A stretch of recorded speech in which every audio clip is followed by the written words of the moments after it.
ناجائز چیزوں کو ہمیشہ کے لیے جڑ سے اکھیڑ پھینکوں گا۔ لوگ دوسروں سے مطالبہ کرتے ہیں کہ یہ سارے کام جائز کریں، لیکن خود اس پر عمل کرنے کو تیار نہیں ہوتے۔ یاد رکھ لیں کہ یہ جو احتساب ہے یہ انسان کی اپنی ذات سے شروع ہوتا ہے۔ آپ جب نظام احتساب دنیا کے اندر مستحکم کرنا چاہتے ہیں تو اس میں پھر آپ کو اپنی ذات کو سامنے پیش کرنا پڑے گا۔ آج ہم بات کرنے جا رہے ہیں سیدنا فاروق اعظم رضی اللہ تعالیٰ عنہ۔ تو جناب عمر فاروق رضی اللہ تعالیٰ عنہ کا جو نظام احتساب ہے انہوں نے اس کو گھر سے شروع کیا تھا، اپنے آپ سے اس کا آغاز فرمایا تھا۔ ہمارے ہاں یہ ہوتا ہے کہ جس بندے کے اکاؤنٹ میں اچھے خاصے پیسے ہیں وہ بل جمع کرانے جائے تو اسے لائن میں نہیں لگنا پڑتا، مینیجر صاحب اسے آگے بلا لیتے، تو وہ بعد میں کیا کہہ رہا ہوتا ہے، کہتا دیکھو اللہ نے کتنی عزت دی ہے، مجھے لائن میں نہیں لگنا پڑا۔ بھائی لائن میں لگنا تو آپ کا یہ تھا کہ آپ سمجھتے کہ سارے مسلمان ہیں، مومنین ہیں، برابر ہیں، تو میں کسی کو تکلیف میں مبتلا نہ کروں۔ جب آپ آگے چلے گئے تھے تو آپ نے بہت سارے لوگوں کا حق مارا تھا، وہ لائن میں جو لگے ہوئے تھے ان کا وقت لمبا ہو گیا تھا۔ آپ نے تو اپنے آپ کو احتساب کے لیے پیش ہی نہیں کیا، بلکہ آپ نے کہہ دیا کہ جناب میرا تو رتبہ اعلیٰ ہے، لہذا یہ میرا حق بنتا تھا، مجھے تو استحکام ملنا چاہیے تھا۔ یہاں بہت سارے لوگوں نے اپنے حق میں چیزوں کو اور رنگ میں پیش کیا۔ سیدنا فاروق اعظم رضی اللہ تعالیٰ عنہ نے اس نظام احتساب کو اپنے گھر سے شروع فرمایا۔ حضرت عمر فاروق رضی اللہ تعالیٰ عنہ اپنے بچوں سے فرمایا کرتے تھے کہ جب میں حکم لوگوں کو کروں گا نا، اپنی رعایا کو، مسلمانوں کو میں کوئی حکم دوں گا تو تمہیں پہلے اس پر عمل کرنا پڑے گا۔ آپ فرمایا کرتے تھے یاد رکھنا لوگ تمہیں اس طرح دیکھیں گے، لوگ اس طرح تمہیں دیکھیں گے جس طرح گوشت کھانے والا پرندہ گوشت کو دیکھا کرتا ہے۔ چیل گوشت کھاتی ہے تو کیا کبھی اس کو پیغام بھیجنا پڑا ہے کہ تو آجا یہاں گائے مر گئی ہے، بھینس مر گئی ہے؟ خود بخود اس کی نظر ہوتی ہے، وہ پہنچ جاتی ہے۔ جناب عمر فرمانے لگے میرے گھر والوں، میرے بیٹوں، میری بیٹیوں، میری اہلیہ، لوگ تمہیں اس طرح دیکھیں گے جس طرح گوشت کھانے والے پرندے دیکھتے ہیں، لہذا میں جب کسی کو عمل کروں تو پہلے تمہیں اس پر عمل کرنا پڑے گا جب میں کسی کو حکم دوں۔ آپ فرمانے لگے یاد رکھنا اگر تم نے میرا حکم نہ مانا تو غیروں نے حکم نہ مانا تو انہیں ایک سزا ملے گی، اور اگر میرے گھر والوں نے نہ مانا تو ڈبل سزا ملے گی، تم پر ڈبل سختی کی جائے گی کہ تم نے میری بات کیوں نہیں مانی۔ یہ نظام احتساب ہے۔ ہم نہ دوسروں کے بچوں کا گلا کاٹ کے اپنے بچوں کی خوشیاں لینا چاہتے ہیں، ہم چاہتے ہیں کہ دوسروں کے بچوں کے حصوں کا مال میرے گھر میں آ جائے، آ جاتا ہے۔ کچھ لوگوں کی سیاست چل جاتی ہے، کچھ لوگوں کا فریب اور فراڈ کام کر جاتا ہے، لیکن وہ گھر روشن نہیں ہوتے۔ ان گھروں میں پیسہ ہوتا ہے پر قرار رخصت ہو جاتا ہے، ان گھروں میں آسانیاں اور وسعتیں تو آ جاتی ہیں لیکن ایک دوسرے کا احترام ختم ہو جاتا ہے۔ سیدنا فاروق اعظم رضی اللہ تعالیٰ عنہ کا یہ طریقہ تھا کہ وہ اپنے بچوں پر سختی کرتے۔ آپ ہمارے ملک میں یہ نظام ہے، موجودہ حکمران ہو یا ان سے پچھلے، بچے سب کے ملک سے باہر رہتے ہیں، یہاں رہتے ہیں تو محلات میں، باہر جاتے ہیں تو بڑی بڑی آسائشوں میں۔ ان کے بچوں کے لیے قانون بھی الگ سے ہیں، قاعدے بھی الگ سے ہیں، اور ہمارے ملک کے اندر تو ایک باقاعدہ پروٹوکول کا سسٹم ہے، اس سسٹم سے گزر کر بڑے بڑے لوگ چلنا پسند کرتے ہیں۔ ہمارے زمانے میں بھی کچھ چیزیں سرکاری ہوتی ہیں خالص، لیکن عجیب نظام ہے نا، ہر چیز کا کرایہ بڑھ جاتا ہے، سرکاری دکان کا نہیں بڑھتا۔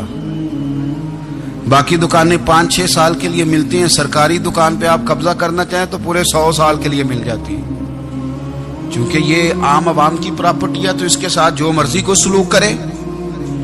ایک سرکاری چراگاہ تھی جس کے اندر جانور چرا کرتے تھے، ہمارے ہاں بھی پنجاب میں کچھ جگہ ہوتی ہیں تو ہم لوگ کہتے ہیں شام لاٹ ہے۔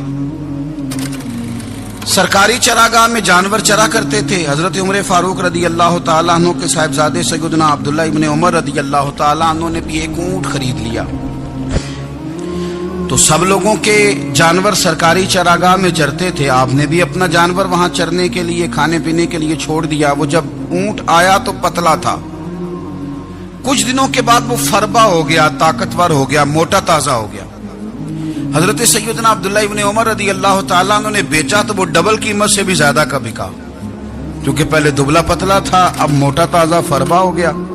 حضرت سیدنا فاروق اعظم رضی اللہ تعالیٰ عنہ کو پتا چلا تو بلایا، فرمایا پتر اونٹ بیچ دیا ہے؟ ابا جی بیچ دیا ہے۔ فرمایا کتنے کا خریدا تھا؟ اتنے کا۔ بیچا کتنے کا؟ ڈبل قیمت بتائی۔ فرمایا اس طرح کر کے اصل رکھ لے اور جو اوپر ملی ہے مجھے دے دے۔ حضور آپ نے کیا کرنی ہے؟ فرمایا میں سرکاری خزانے میں جمع کروں گا۔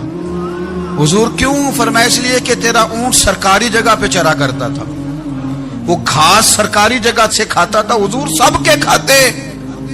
حضرت عبداللہ ابن عمر کہنے لگے سب کے کھاتے ہیں۔ آپ فرمانے لگے تو سب میں شامل نہیں ہے، تو امیر المومنین کا بیٹا ہے، تجھے میں یہ حق نہیں دے سکتا، تیرے اوپر تھوڑی سختی زیادہ کی جائے گی، تجھے یہ حق نہیں ملے گا۔ تو اپنے اونٹ کو چونکہ سرکاری چراگاہ میں چرایا کرتا تھا، لہذا تجھے وہ جو اصل رقم یہاں جمع کرانی پڑے گی۔ ہمارے تو بچے پہلی بات تو یہ ہے کہ بات ہی نہیں سنتے۔ یہ سب کے بچوں کی بات کر رہا ہوں، ٹیچر کے بچے ہوں، سیٹھ کے بچے ہوں، پیر کے بچے ہوں، امام صاحب کے بچے ہوں، کسی کے بچے ہوں، پہلے تو سنتے نہیں۔ اور اللہ خیر کرے اگر آپ کوئی سنانا چاہیں تو فوری طور پر وہ ہوم منسٹری کے پاس پہنچ جاتے ہیں، ان کی اماں ان کی وکیل بن جاتی، آپ کہہ ہی کچھ نہیں سکتے، حالات رخ بدل جاتے۔ اس کا نقصان یہ ہوتا ہے کہ ان کو تراشا نہیں جا سکتا، ان کو ہیرے نہیں بنایا جا سکتا، ان کے اوپر کچھ ایسی میل کچیل چڑھ جاتی ہے جو بڑی عجیب و غریب ہوتی۔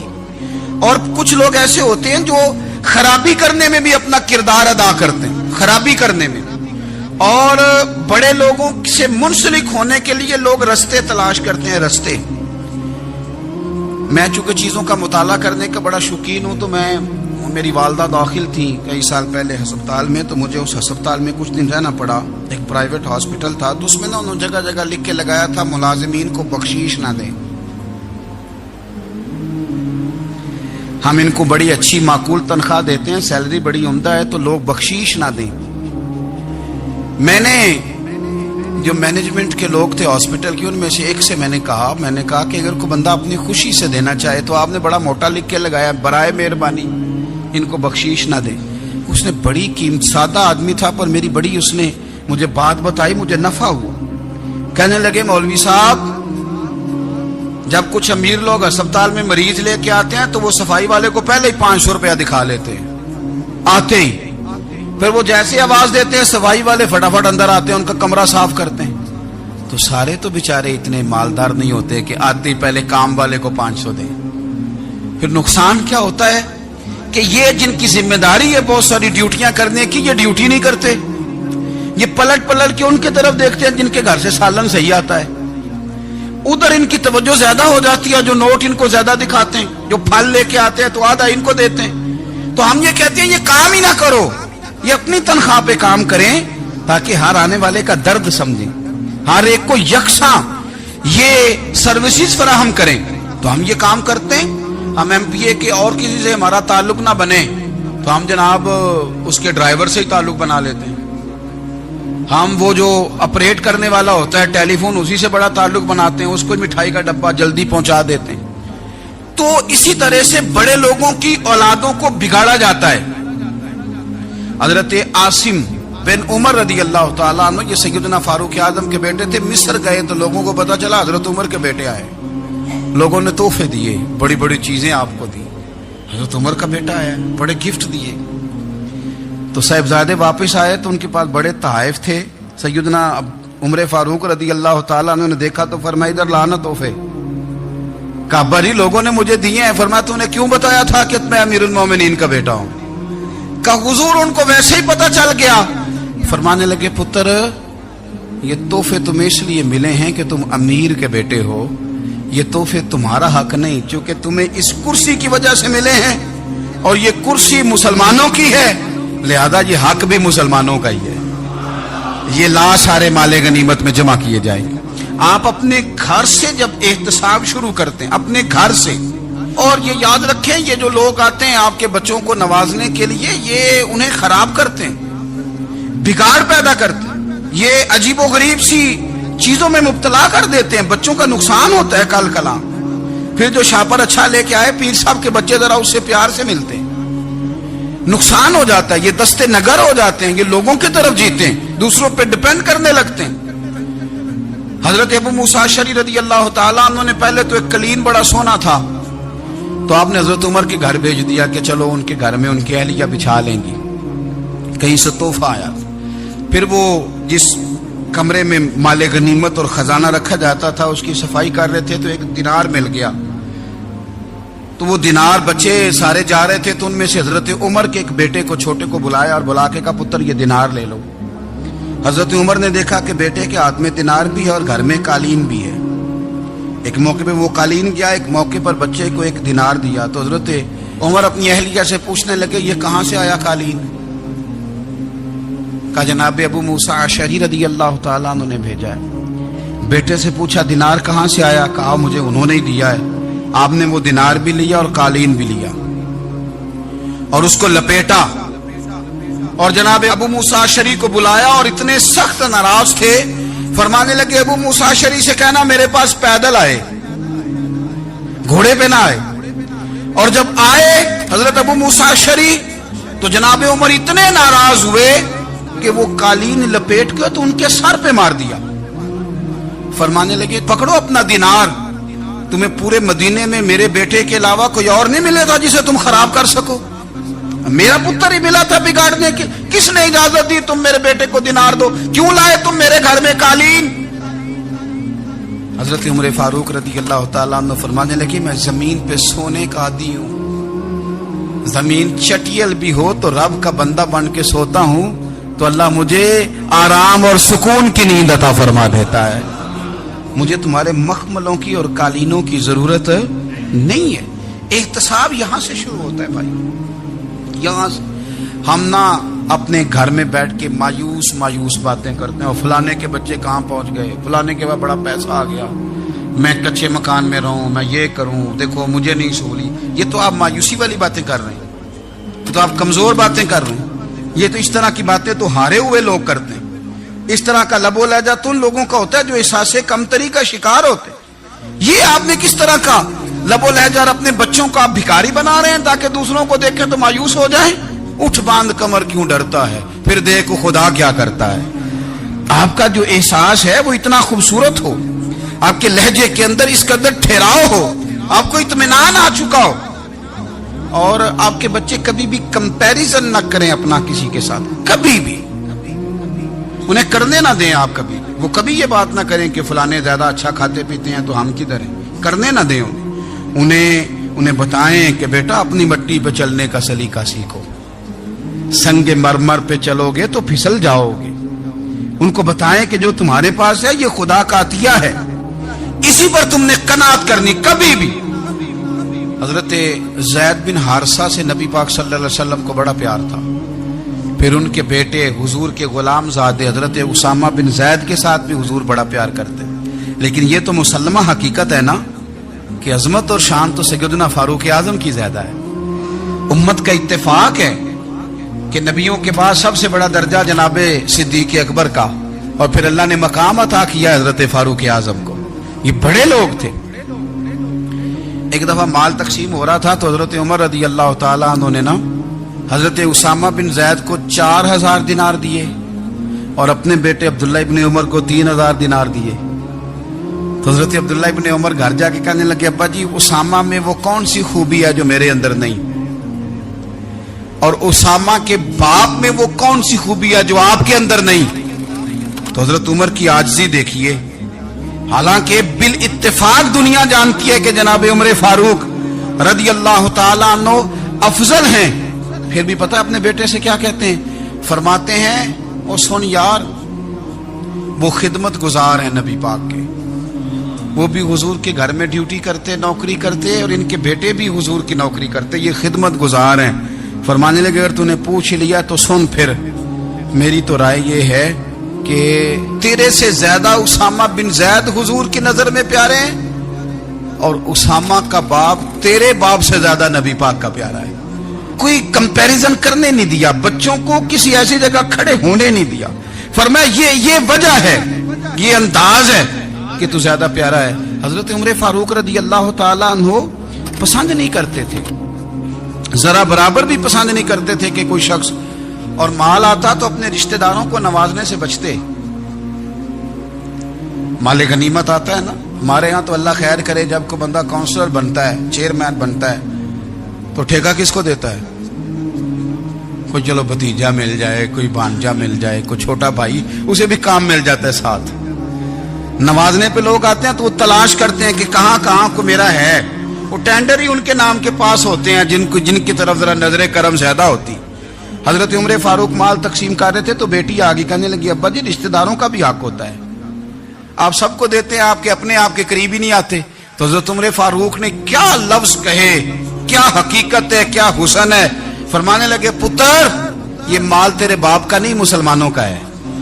جب تیرے باپ کا ذاتی مال ہوگا تو اپنے رشتہ داروں کو دے گا, یہ مسلمانوں کا مال ہے. یہ اسی حساب سے تقسیم ہوگا جو عدل کا حساب ہے, جو ترازو ٹھیک ہے. فرمایا تو مجھے یہ مشورہ نہ دے, یہ مسلمانوں کا مال. یہاں سے نظام احتساب شروع ہوتا ہے, یہاں سے انسان آگے بڑھتا ہے, اور پھر کوئی تکلف نہیں کسی پر. حضرت عمر کا کوئی چھوٹا ہے یا بڑا ہے. حضرت ابو سفیان رضی اللہ تعالیٰ عنہ سردار رہ چکے ہیں مکے کے, بڑے آدمی, لیکن نظام احتساب میں کوئی چھوٹا بڑا نہیں ہوتا. حضرت عمر فاروق مکہ مکرمہ گئے تو لوگوں نے کہا, حضور جناب ابو سفیان نے نا گلی میں پتھر رکھے اور بہت سارے لوگوں کو رستوں میں تکلیف ہو رہی ہے.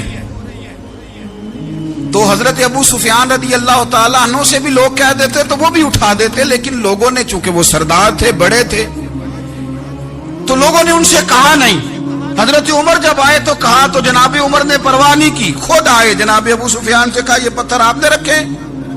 کہا حضور ہاں. فرمایا یہ بھی اٹھائیے, یہ بھی اٹھائیے, یہ بھی اٹھائیے. جب وہ اٹھا رہے تھے تو حضرت عمر کہہ رہے تھے, شکر نہیں اللہ کا کہ عمر کہہ رہے ہیں اور ابو سفیان مانتے جا رہے ہیں. شکر نہیں, یہ نظام احتساب ہے کہ بڑا ہو یا چھوٹا ہو, اس کو یہ حق حاصل نہیں ہے کہ مسلمانوں کو وہ کسی تکلیف میں کسی بھی صورت میں مبتلا کرے, کہیں بھی کسی جگہ بھی, اس کو یہ والی اجازت نہیں. حضرت سیدنا عمر فاروق رضی اللہ تعالی عنہ. پھر ایک اور بات تھی, میں کئی دفعہ یہ بات کہتا ہوں اور مجھے ذاتی طور پر اس کا بڑا تجربہ ہے. کچھ لوگ نا خوشامد پسند ہو جاتے ہیں, بڑی عمدہ تعریف کرتے ہیں, اوئے ہوئے ہو پول باندھتے ہیں پورے, آپ کے پاس آئیں گے تو کہیں گے جناب آپ سے زیادہ اچھا بندہ ہی کوئی نہیں. تو وہ نا آپ سے کام نکلواتے ہیں, پھر وہ کسی دوسرے کے پاس جاتے ہیں تو اسی طرح کا رویہ وہ دوسروں کے ساتھ کرتے ہیں. یہ عام لوگوں میں بھی مرض ہوتا ہے, عام لوگوں میں بھی. اور بادشاہ ہو بندہ اگر, پھر تو اس کا دل کرتا ہے میں اگر بادشاہ سلام ہوں تو دو چار بندے دیہڑی پہ رکھ لوں پر میری تعریف ضرور کریں. پابندی ہوتی ہے, لوگ یہ کام بڑے شوق سے کرتے ہیں. اور شیخ سعدی فرمایا کرتے تھے, لکڑی کو گھن کھا جاتی ہے اور بڑے لوگوں کو خوشامد کھا جاتی ہے خوشامد. حضرت عمر فاروق رضی اللہ تعالیٰ عنہ اس معاملے میں بھی بڑے مضبوط تھے. ویسے مجھے اور آپ کو اچھا کون لگتا ہے؟ ہماری غلطیاں بتانے والا. ہمارے ایسا فرمایا کرتے تھے, اپنے دشمنوں کی باتوں پر بھی غور رکھو, تمہارے دشمن تمہیں نکھار دیتے ہیں. تمہارے اندر جو کوتاہیاں ہوتی ہیں وہ تمہیں پتہ چل جاتی ہیں کہ یہاں یہاں یہاں یہاں میری اصلاح ہو رہی. ان پر غور کرو وہ کیا کہتے ہیں. حضرت عمر فاروق کی تعریف کی ایک بندے نے, کمال تعریف کی. وہ اس کا خیال تھا کہ رزلٹ بڑا شاندار آئے گا. بادشاہ کی تعریف ہوتی تھی تو پھر تھیلی جاتی تھی اشرفیوں کی, کمال رزلٹ آئے گا.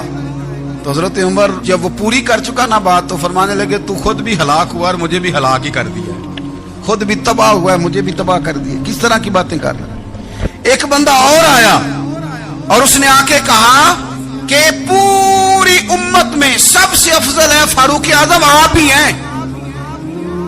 تو حضرت عمر فاروق فرمانے لگے, تجھے تیری ماں روئے, ابو بکر تجھ سے بھی افضل تھے, تیرے باپ سے بھی افضل تھے, اور صدیق اکبر مجھ سے بھی افضل ہے اور میرے باپ سے بھی افضل ہے. یہ تو کس طرح کی بات کر رہا ہے. یہاں ہر شے ہضم نہیں ہو جاتی, فوری طور پہ لوگ ڈکار بھی پورا نہیں لیتے. قرآن مجید نے کہا, فلا تزکوا انفسکم هو اعلم بمن اتقى, اپنے منہ سے نہ کہو میں پاک صاف ہوں, اللہ زیادہ بہتر جانتا ہے کہ تم میں سے پرہیزگار کون ہے. اپنے منہ سے تعریفیں کرتے کراتے ہو, یہ مزاج چھوڑ دیں. حضرت عمر رضی اللہ تعالیٰ عنہ پسند نہیں کرتے تھے. ایک آدمی نہ چلتا تھا وہاں تو بڑا متکبرانہ چال کے ساتھ چلتا. حضرت عمر نے دیکھا, یہاں تک احتساب فرماتے تھے, زمین پہ زور زور سے پیر پٹکتا, چال بڑی اس کی متکبرانہ, لوگ بڑے پریشان ہوتے. حضرت عمر نے ایک دن سمجھایا, باز نہیں آیا. اگلے دن پہ درہ نکال لیا, لگائے 4 درے, فرمایا آج کے بعد نہ چلنا اس طرح مدینے میں پیر پٹک پٹک کے. اس وقت تو اسے غصہ لگا, لیکن کچھ دیر کے بعد نا جب غصہ اترا تو حضرت عمر کے پاس آیا, کہنے لگا حضور اللہ آپ کا بھلا کرے, آپ نے درے نہیں مارے, آپ نے تو شیطان بھگا دیا جو میرے ساتھ چمٹا ہوا تھا. چمٹا ہوا شیطان آپ نے مجھ سے بھگا دیا ہے. یاد رکھیں, مسند امام احمد بن حنبل میں حدیث ہے, اللہ کے پیارے رسول صلی اللہ علیہ وسلم فرماتے ہیں جو دنیا میں متکبرانہ چال کے ساتھ چلتا ہے نا, قیامت کے دن وہ اللہ سے اس حال میں ملے گا کہ رب اس سے ناراض ہوگا. متکبرانہ چال سے نہیں چلیں گے. تو حضرت فاروق اعظم رضی اللہ تعالیٰ عنہ کا یہ طریقہ تھا کہ آپ خیال کرتے, اور پتہ کس طرح کا آپ کا مزاج تھا, فرماتے تھے تقسیم کرو, دوسروں کا بھی خیال رکھو. جس طرح بندہ دیوانہ وار نہیں لوگوں کا خیال رکھتا کہ بندہ بگڑے کوئی نہ, دیوانہ وار. کچھ لوگ تبلیغ کرتے ہیں رسمی, اور کچھ لوگ ایسے ہوتے ہیں جو لوگوں کی اصلاح میں دیوانے ہو جاتے ہیں. ان کی خواہش ہوتی ہے یہاں بھی بندہ ٹھیک ہو جائے, یہاں بھی بندہ ٹھیک ہو جائے, یہاں بھی بندہ ٹھیک ہو. کچھ لوگ کڑی نگرانی کرتے ہیں کہ انسان بگڑنے نہ پائے. حضرت عمر فاروق رضی اللہ تعالیٰ عنہ نا گوشت والی دکان کے پیچھے جا کے بیٹھ گئے کئی دنوں تک. وہ کہنے لگا حضور یہاں کیا ہے؟ فرمایا تو اپنا کام کرنا. گوشت والی دکان پہ بیٹھے, کام کر اپنا, نگرانی کرنے لگے حضرت عمر. پھر آپ نے نا وہ بندے پکڑ لیے. کون؟ جو 2 دن مسلسل گوشت خریدنے آئے, پکڑ کے کھڑا کر لیا. فرمایا تو کل بھی گوشت لینے آیا تھا؟ حضور ہاں. فرمایا آج پھر کھائے گا؟ حضور جی. تو آپ فرمانے لگے کیا تیرے محلے سے غربت ختم ہو گئی ہے؟ تیرے رشتہ دار سارے پیٹ بھر کے کھاتے ہیں, تو 2 دن گوشت لینے آتا ہے؟ فرمایا آج کے بعد مسلسل گوشت لینے آیا تو درے سے ماروں گا, خبردار یہ کام نہ کرنا. یہاں تک نظام احتساب کا جب خیال رکھا جائے پھر حالات بگڑا نہیں کرتے, پھر وہ قابو میں رہا کرتے. حضرت عمر فاروق رضی اللہ تعالیٰ عنہ اس ترتیب کے ساتھ اصلاح کرتے, اس ترتیب کے ساتھ. سیدنا فاروق اعظم رضی اللہ تعالیٰ عنہ کی ایک بات آخر میں عرض کرنی ہے, وہ میں بھی اپنے اوپر لاگو کروں, آپ بھی غور کریں. حضرت عمر فاروق رضی اللہ تعالیٰ عنہ نے نا خط لکھا حضرت ابو موسیٰ اشعری کو. آپ فرمانے لگے یاد رکھنا جو گورنر, جو امیر اپنے رب کریم کی فرما برداری کرتا رہتا ہے نا, اس کی رعایا بھی اس کی فرما برداری کرتی ہے. اور جو لوگ اپنے رب کریم کی فرما برداری چھوڑ دیتے ہیں, پھر جنہوں نے ان کی فرما برداری کرنی ہوتی ہے وہ ان کی فرما برداری چھوڑ دیتے ہیں. آپ نے سپہ سالاروں کو خط لکھے تھے, فوج کے جو جرنیل تھے, کمانڈو تھے, ان کو خط لکھے تھے. فرمایا جو سپاہی نماز نہیں پڑھتا اسے فوج سے نکال دو, اور ساتھ لکھا تھا یاد رکھو جو رب کا وفادار نہیں وہ ہمارا کیسے ہو سکتا ہے, نکال دو ان لوگوں کو, فوج سے الگ کر دو. ہم آج جو بے پناہ پریشان ہیں, ہمارے بچے بات نہیں مانتے, شاگرد بات نہیں مانتے, ہم شکوے کرتے ہیں, بے ادبی بڑھ گئی. ادب کے ساتھ میں گزارش کروں گا بڑوں کی بارگاہوں میں, جو میری طرح کے بڑے بنے ہوئے ہیں, بزرگوں سے نہیں بات کرتا, ان سے میں کہوں گا کہ ہمیں ایک دفعہ اپنے اوپر بھی تو غور کر لینا چاہیے. کہیں ایسا تو نہیں ہے کہ ہم جب تک اللہ تعالیٰ کے فرما بردار تھے, جب تک ہم تقوی کے معیار پر تھے, ہماری بات ماننے والے ہماری بات مان رہے تھے. کہیں ایسا تو نہیں کہ ہم اس معیار سے ہل گئے ہیں تو اب جو ہمارے فرما بردار تھے وہاں سے ہل گئے. حضرت عمر رضی اللہ تعالیٰ عنہ فرمایا کرتے تھے کہ لوگوں کو عجب میں مبتلا نہیں ہونا چاہیے. خود پسندی کا جو ماحول ہوتا ہے اس سے لوگوں کو ہمیشہ نکلنا چاہیے. حضرت عمر کے ایک صاحبزادے نے کنگھی کر لی, اچھا لباس پہن لیا تو درہ مارا جناب عمر نے. تو آپ کی بیٹی کہنے لگی ابا یہ تو بالکل جائز ہے, اچھے کپڑے پہننا, اچھا لباس پہننا اور سر میں کنگھی کر لینا, اس پر درہ کیوں مار دیا؟ تو آپ فرمانے لگے بیٹا یہ خود پسندی میں مبتلا ہونے لگا تھا, یہ اپنے آپ کو بہت بھلا سمجھنے لگا تھا. اس کا خیال تھا کہ میں یوں, میرے علاوہ کوئی نہیں. یہ اس مقام پہ جا رہا تھا جہاں اس کی تربیت رک جاتی, اس لیے درہ مارا ہے. ایک دفعہ حکومتی معاملات کے اندر آپ کی اہلیہ نے مشورہ دینا چاہا. بڑے کام بیویاں نہیں کرتی, بڑے بڑے معاملات میں مداخلت نہیں کرتی. ہمارے بر صغیر میں وہ بادشاہ نہیں گزرا کہ جو فیصلہ کرتا تھا تو کرسی پہ بیٹھ جاتا تھا اور پردے کے پیچھے اس کی بیوی بیٹھ جاتی تھی، اور جب وہ فیصلہ سنانے لگتا تو یوں گردن پیچھے کرتا اور اہلیہ جو کہتی وہ فیصلہ سنا دیتا۔ لیکن ایک دفعہ خاتون نے ایک آدمی کو حضرت عمر نے معزول کیا تو آپ کی اہلیہ نے، اس آدمی کی اہلیہ حضرت عمر کی اہلیہ سے ملی ہوں گی، تو خاتون نے ذرا سفارش کرنی چاہیے، تو جناب عمر فاروق رضی اللہ تعالیٰ عنہ کے ہاتھ میں عصا تھا، ڈنڈا تھا، 2-3 دفعہ زمین پہ مارا، فرمایا تمہیں کس نے اجازت دی ہے حکومتی معاملات میں مشورہ دینے کی؟ یہ مشورہ مولا علی دیں گے یا عثمان غنی دیں گے؟ آپ کو کس نے اجازت دی؟ وہ حکومتی معاملات، وہ مسلمانوں کا اجتماعی معاملہ، وہ مسلمان دیکھیں گے، آپ کو اس میں آنے کی اجازت نہیں ہے۔ جو آپ کی ذمہ داریاں ہیں، آپ کے حقوق ہیں، ان پر آپ بات کریں۔ تو بھائی نظام میں احتساب اپنی ذات سے شروع کریں۔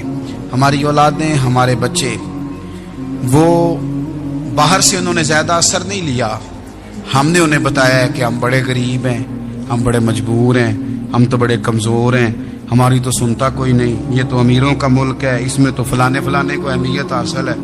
ان باتوں نے ہمارے بچوں کو کمزور کیا ہے، ان باتوں نے ہمارے بچوں کے دلوں میں احساس کمزوری پیدا کیا ہے۔ آپ ان کو جینا سکھائیں، آپ ان لوگوں کو بتلائیں کہ رب کریم نے جو تمہارے لیے بہتر سمجھا وہ تمہیں اپنے فضل سے بڑا عطا فرمایا ہے۔ آپ ان کو ان کے مقام پر رہ کر خوددار اور قناعت پسند ہونا سکھائیں، آپ یقین کریں گھر امن والا بن جائے گا۔